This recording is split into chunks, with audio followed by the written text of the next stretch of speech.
Muy buenas tardes. Pues es para mí un auténtico placer encontrarme hoy aquí en Jerez y compartir con todos ustedes un trocito de esta tarde y hablar de lo que tanto me gusta, que es la historia en general y la historia de la enfermería en particular, y en este caso pues tratando el tema de los archivos de la Congregación de Enfermeros, que se fundó en el siglo XVI y que jugó un papel muy importante en la transformación del sistema sanitario español. Yo quiero agradecer, por supuesto, pues lo que es a la dirección científica y a toda la organización de las jornadas, especialmente a Silvia y a todo el equipo, la amabilidad de invitarme. Pero sobre todo lo que quiero es felicitar a la organización y sobre todo a las instituciones, especialmente a la Asociación Amigos del Archivo, porque son ya 9 jornadas. 9 jornadas que marcan ya toda una tradición en la ciudad de Jerez. Y eso es muy importante que recordemos aquí. Ya prácticamente casi son unas señas de identidad en Jerez, de la cultura de Jerez. Y eso es resultado del logro, del empeño y del esfuerzo de un conjunto de personas que creen en la historia, que creen en los archivos y que creen que el ser humano necesita su memoria y sus recuerdos para seguir avanzando. En concreto, presentamos... ¡Uy, qué pequeñito se ve! ¡Qué pequeñito se ve! Hemos preparado para estas jornadas un trabajo que hemos titulado Los archivos de la Congregación de los Enfermeros Obregones, siglos XVI y XVII. El profesor Manuel Jesús García Martínez, de la Universidad de Sevilla, y quien les habla, Antonio Claret García Martínez. Mejor aquí. Tiene que pulsar aquí. Se ha ampliado.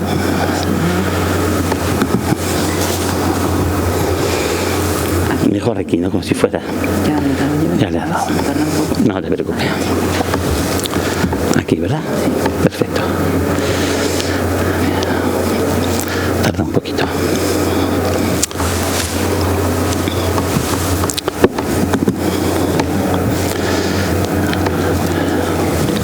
Bien.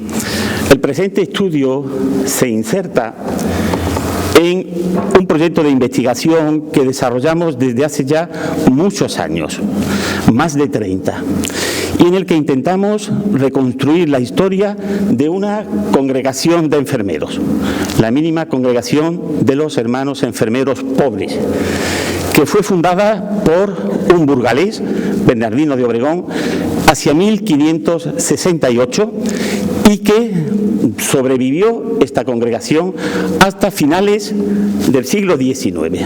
Por lo tanto, son 3 siglos de historia. Como se pueden imaginar, durante estos 3 siglos de historia, una congregación que se expande, como ahora veremos, por toda la península ibérica, llegó a fundar y a regentar un número muy importante de hospitales. Hospitales que iban a tener cada uno de ellos su archivo, como ahora tendremos la ocasión de profundizar.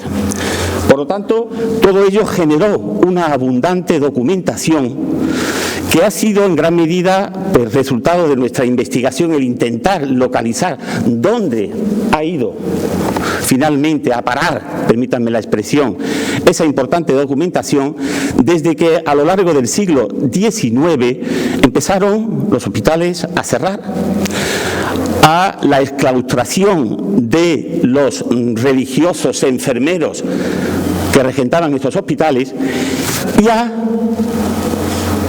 dispersarse enormemente la documentación que guardaban en sus archivos.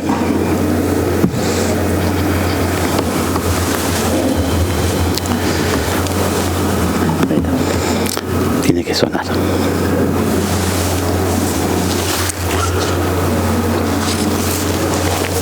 Porque así es. En 1567, Bernardino de Obregón, natural de Burgos, que vivía entonces en la corte de Felipe II, sufrió una profunda crisis emocional. Empezó a dejar a sus amigos de la corte y empezó a frecuentar los hospitales de Madrid.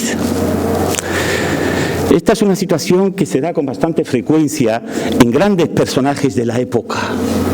Un impacto emocional, no sabemos muy bien por qué, pero circunstancias de la vida, y abandona por completa una vida completamente relajada, con un futuro extraordinario en el entorno del monarca más poderoso del mundo de su época, Felipe II, y decide visitar los hospitales de Madrid.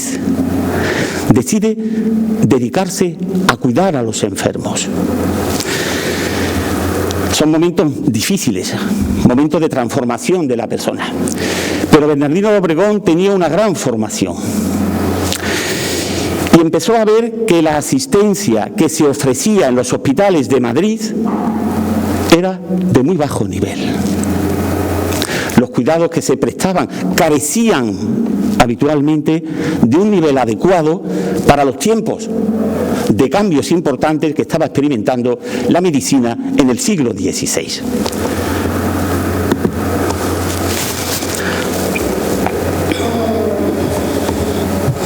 Ahí está, Bernardino, en su infancia, pues pasó a vivir con su tío, que era chantre de la Catedral de Sigüenza. Esto fue lo que le proporcionó una educación muy cuidada, incluso exquisita, y un amor por los libros. Desde pequeñito, por lo tanto, va a recibir una cuidada formación que le va a acompañar el resto de su vida. Y a través de su tío, chantre de la Catedral de Sigüenza, pues va a entrar en el círculo personal del monarca, de Felipe II, con el cual contraerá una gran amistad que le durará toda su vida. Tendrá la protección, el amparo y el apoyo del propio monarca en las grandes obras que iba a realizar.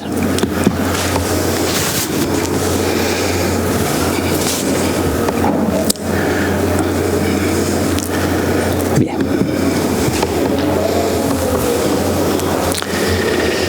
Claro, Bernardino observa que era completamente necesario realizar una profunda transformación de la práctica enfermera en los hospitales de su época, que era necesario transformar la gestión de muchos de estos hospitales, mal regentados, mal administrados. De hecho, unos años después, evidentemente, Felipe II lleva a cabo una extraordinaria tarea de reunificación hospitalaria, que ya tenía una larga tradición esta idea, pero que no se lleva a cabo hasta la época de Felipe II. Pero esas carencias las pudo observar el propio Bernardino de Obregón en esa visita que empezó a hacer sistemáticamente a los hospitales de Madrid.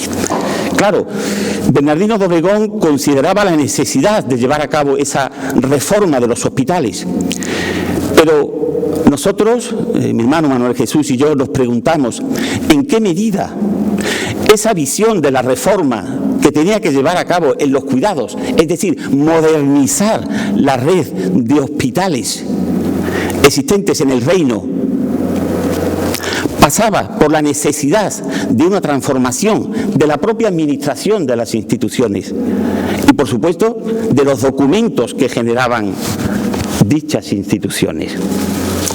En definitiva, ¿qué idea tenía Bernardino de Obregón de la necesidad de guardar la documentación y, por lo tanto, de tener archivos que pudieran servir a la administración de estas instituciones?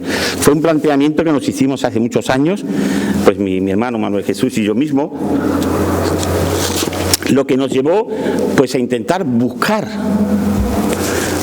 esa documentación de tantos hospitales que llegaron a fundar y regentar y que empezaron a desaparecer en el siglo XIX. ¿Dónde han ido a parar? Un largo camino de búsqueda, porque necesitábamos conocer también la propia congregación de los enfermeros obregones, que desde finales del XIX empezó a caer en el olvido. A pocas personas. Yo recuerdo hace ya muchos años, cuando comenzamos a estudiar esta congregación, que nos apareció a través de un libro en la Universidad de Sevilla, yo le pregunté a mi maestro, el profesor Sánchez Herrero, allá a finales de los 80, que estaba yo en cuarto de carrera, y estaba con él en una asignatura de Historia de la Iglesia, y fue cuando nos apareció en la biblioteca de la Universidad de Sevilla un librito pequeño que se intitulaba Instrucción de enfermeros, impreso en 1625 por unos enfermeros obregones. Ese fue el inicio de la investigación de mi hermano Manuel Jesús y mío de estos temas de historia de la enfermería. En cuarto de carrera, 1988.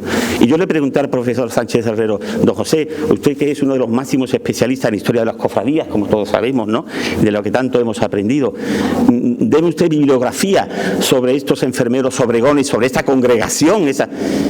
Y me dijo don José: ¿cómo? ¿De quién? Es decir, no se conocía esta congregación. El velo del tiempo había olvidado su rastro. Una congregación que con el paso de los años, y modestamente hemos ido descubriendo, fue el tema central de la tesis doctoral de mi hermano Manuel Jesús, y empezamos a ver la magnitud de esta congregación, fundada expresamente para ser enfermeros, no para ser sacerdotes, no para una vida de predicación, una vida contemplativa, no. Perfeccionarse espiritualmente a través de la entrega al pobre y enfermo. Claro, fuimos descubriendo poco a poco una documentación interesantísima y riquísima, existente en los más diversos archivos de muchos lugares. A ver qué tal, si avanza. Aquí está. Para intentar conocer y comprender la importancia que los archivos de la Congregación de los Enfermeros Obregones llegó a tener en su momento, tenemos que conocer dos aspectos. Primero, la propia expansión de la congregación. En pocas décadas, desde ese 1568, que Bernardino de Obregón empieza a dar forma a través de un grupo de compañeros que siguieron su ideal de vida, empiezan a dar forma a esta congregación. Desde ese 1568 hasta los años de 1630, 1640, hemos podido, se ve muy mal desde donde ustedes se encuentran, pero pueden ver los puntos y los nombres. La congregación se fue expandiendo por toda la península ibérica, por España, por Portugal, y llegan a fundar algunas casas, algunos hospitales también en los Países Bajos, territorios dependientes, lógicamente, de la corona castellana, la corona española. Y también, pero lo estamos investigando, creemos que tuvo algunas fundaciones también en América, en la zona de México, pero necesitamos más pruebas para poder confirmarlo. Por lo tanto, primer dato importante, la expansión de la propia congregación.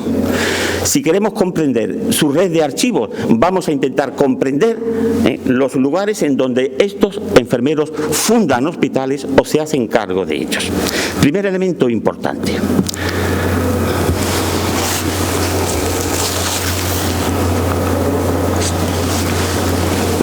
A ver si pasa un poquito lenta la diapositiva. Bueno, y segundo elemento importante para comprender la red de archivos que acaban creando los enfermeros obregones, que es la organización que Bernardino de Obregón crea para su congregación. Bernardino ve rápidamente la expansión de la congregación y ve necesario una organización interna.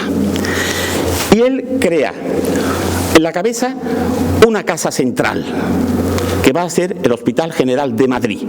Allí estará el hospital principal y donde está la casa general de la Congregación de los Enfermeros Obregones.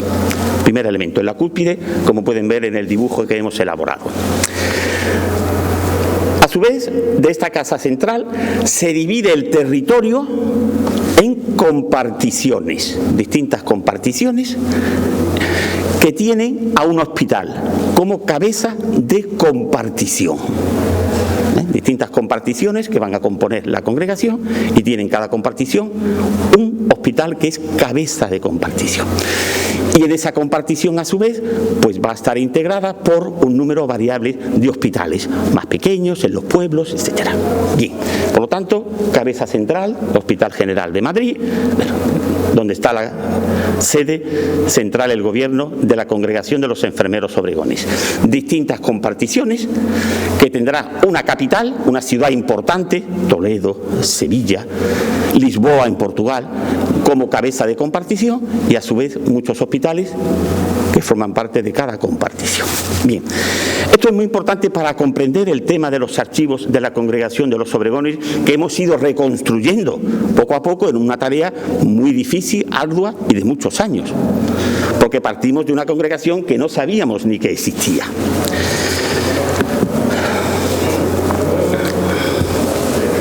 Sí, bien. Bueno, les traigo aquí una imagen muy bonita del antiguo Hospital General de Madrid, que ya desapareció, y en su lugar se construyó el que posteriormente sería el Hospital General, que hoy es el Museo Reina Sofía. El Museo Reina Sofía era el antiguo Hospital General, que a su vez anteriormente es un dibujo muy bonito de 1643. Las pocas imágenes que hay pues tienen un valor extraordinario para conocer, ¿no?, lo que son las sedes y donde estos enfermeros ejercieron durante 3 siglos. Pero bien, a ver,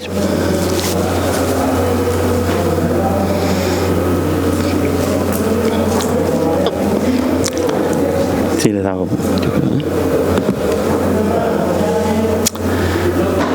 poquillo lento. Bueno, aquí está. Bueno, Bernardino de Obregón, hemos dicho, con una elevada formación, reformador de la enfermería española, viendo la necesidad de contar con una buena administración en sus hospitales, desde un principio concibió la necesidad de que sus hospitales contaran con archivos. Es decir, necesaria, hemos tenido ejemplos desde la Edad Media, la necesidad, bueno, la conferencia que nos ha impartido la doctora Borrero Fernández sobre pues, el archivo de San Clemente, esta necesidad en una enfermería que intentaba ser reformada, bien administrada y bien gestionada. Bernardino de Obregón tuvo muy claro desde el principio la necesidad de contar con buenos archivos. Tanto es así que en las propias constituciones de la congregación, que él mismo redacta personalmente, las constituciones de la Congregación de los Enfermeros Obregones, ya hace alusión directa a la necesidad de contar con archivos.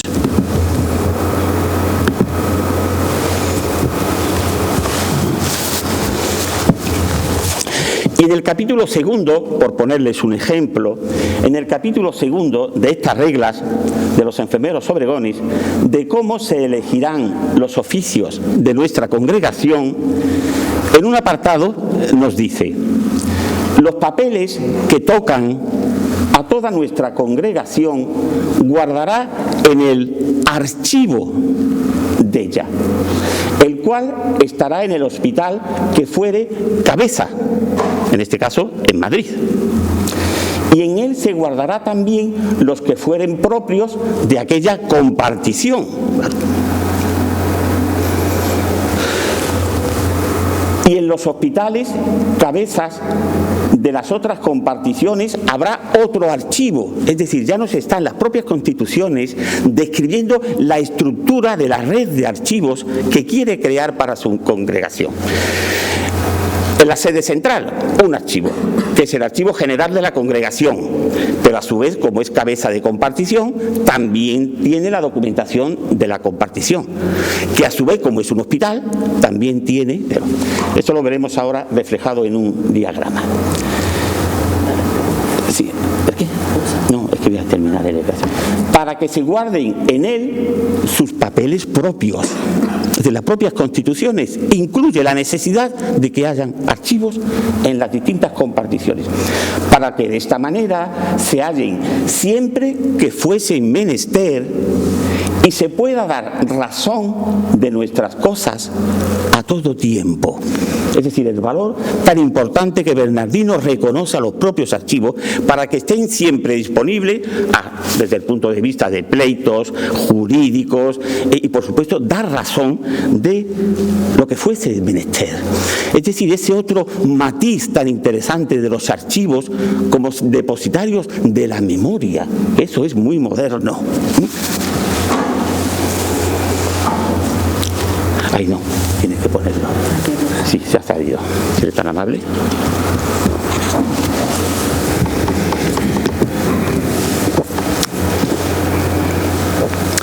Esta es pues una imagen de las constituciones de la edición de 1634, en la primera edición impresa.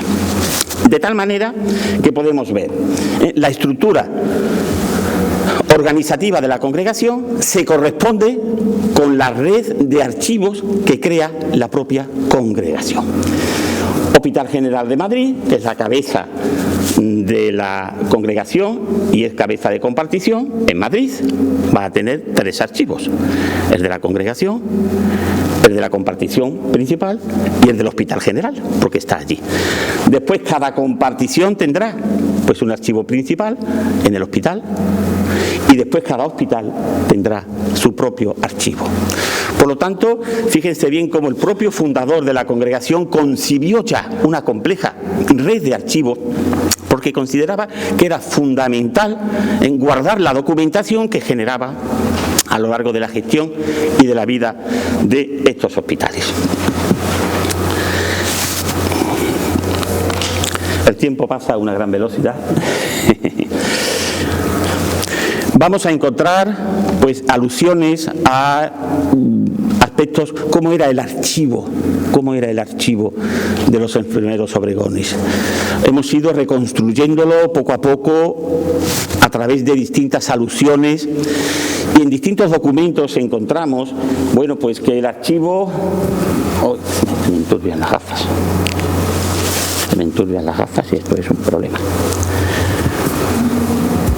Nos dice que el Hospital General de esta corte, en un aposento o celda que sirve de archivo, empezamos ahora a conocer el espacio físico, una celda que sirve de archivo de los papeles de él en cumplimiento de las letras ministeriales, etcétera, etcétera. El hermano Alonso del Espíritu Santo, archivero. Ahora empezamos a conocer también la figura del archivero. No solamente se crea una red de archivos, sino que Bernardino cree que es necesario que haya un personal que custodie y que se haga cargo en esa celda cerrada con llave de esa documentación. Vemos, por lo tanto, la concepción que el propio Bernardino de Obregón pues tuvo de la necesidad de salvaguardar esa importante documentación, y nos sigue hablando en que, bueno, pues el notario diputado de la causa abrió un arca. Empezamos a conocer el mobiliario de ese archivo en el siglo XVI, es decir, poco a poco, a base de pequeños datos, vamos reconstruyendo el espacio físico del archivo, ¿no? Una celda cerrada con... Desde el principio, por lo tanto, Bernardino pues diseñando esa red de archivos. Igualmente nos empieza a hablar, por lo tanto, de la figura del archivero, y también nos describen algunos de los archiveros que fueron hermanos y que custodiaban esa importante documentación en distintas citas, y que no puedo detenerme mucho porque llevo 27 minutos. Y por supuesto la documentación guardada. La documentación guardada, que voy a resumir obviamente, la documentación ha sufrido muchísimo a lo largo del tiempo. y hemos intentado reconstruir los fondos de la Congregación de los Enfermeros Obregones. Pero claro, imagínense el mapa que les hemos puesto, que hemos elaborado con fundaciones en toda la península ibérica. Hemos intentado reconstruir esos fondos a partir del siglo XIX, que fue terrible para las instituciones religiosas, porque tanto los propios edificios, las propias comunidades, en el proceso de desamortización trágico, ¿no?, para la institución, pues vieron dispersarse a las comunidades y, por supuesto, a sus documentos. Y estos hospitales sufrieron muchísimo en ese proceso de desamortización, incluso mucho antes también con la llegada de las tropas francesas al territorio nacional, ¿no? Se han conservado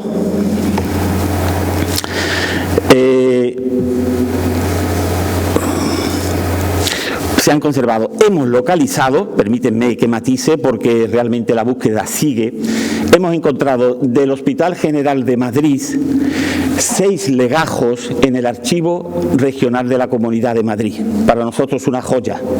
6 legajos que contienen pues una documentación muy variada, muy rica.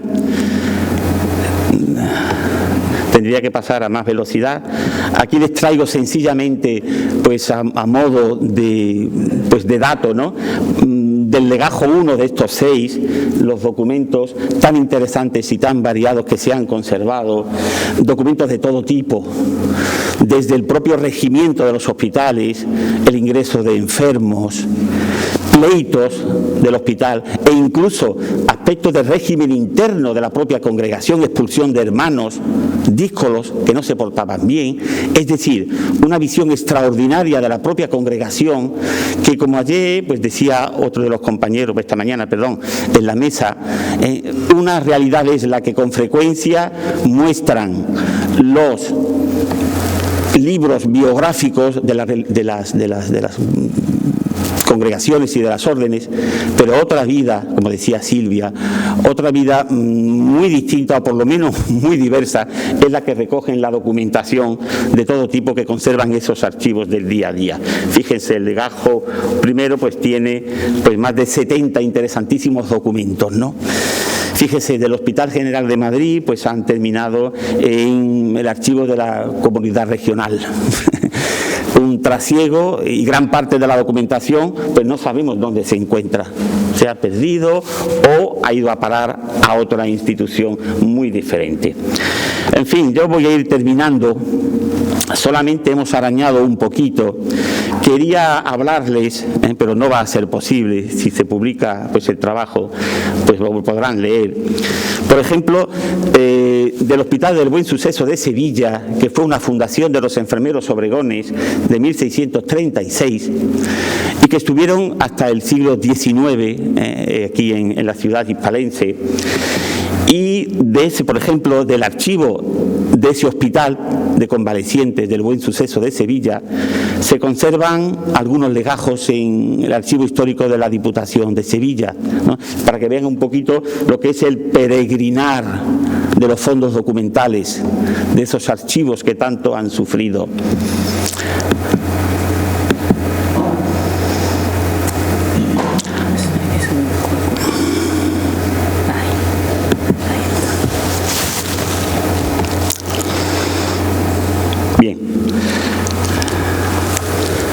Datos pues muy numerosos, muy interesantes, que nos han permitido ir reconstruyendo. Incluso tuvimos la oportunidad, ya para ir concluyendo, que el tiempo se ha agotado, de intentar localizar los archivos de, por ejemplo, las fundaciones de los enfermeros obregones en Portugal, durante el periodo que Portugal formó parte de la corona de España, durante el reinado de Felipe II y los Austrias sucesivos, pues se fundaron hospitales en Portugal. Y hemos intentado pues localizar los archivos y documentación de la presencia. Y hemos tenido un poco de suerte cuando fuimos al archivo de la Torre do Tombo en Lisboa y encontramos algunos documentos que para nosotros fue una gran alegría, pero nos dijeron que gran parte de la documentación del Hospital Real de Todos los Santos de Lisboa se destruyó con el terremoto de 1755, el trágico terremoto que afectó, como todos ustedes saben, pues especialmente, y se llamó el terremoto de Lisboa, ¿no? Quedan muchas diapositivas, yo concluyo. Recuerdo para terminar unos versos del gran poeta sevillano Luis Cernuda, que nos hablaba de donde habita el olvido. Yo en estas jornadas dedicado a los archivos quiero terminar con la idea de donde habita la memoria, que son en nuestros archivos, y que por lo tanto es una tarea fundamental que archiveros e historiadores lleven a cabo la tarea de recuperación y de puesta en valor de los archivos, por muy pequeños que sean, porque todos son depositarios de la memoria de un pueblo, de unas gentes, de unas familias que con frecuencia son humildes, pero que evidentemente son la vida diaria de nuestras poblaciones. Muchísimas gracias por su atención y quedo a su disposición por si quieren hacer algún comentario o alguna pregunta. Gracias.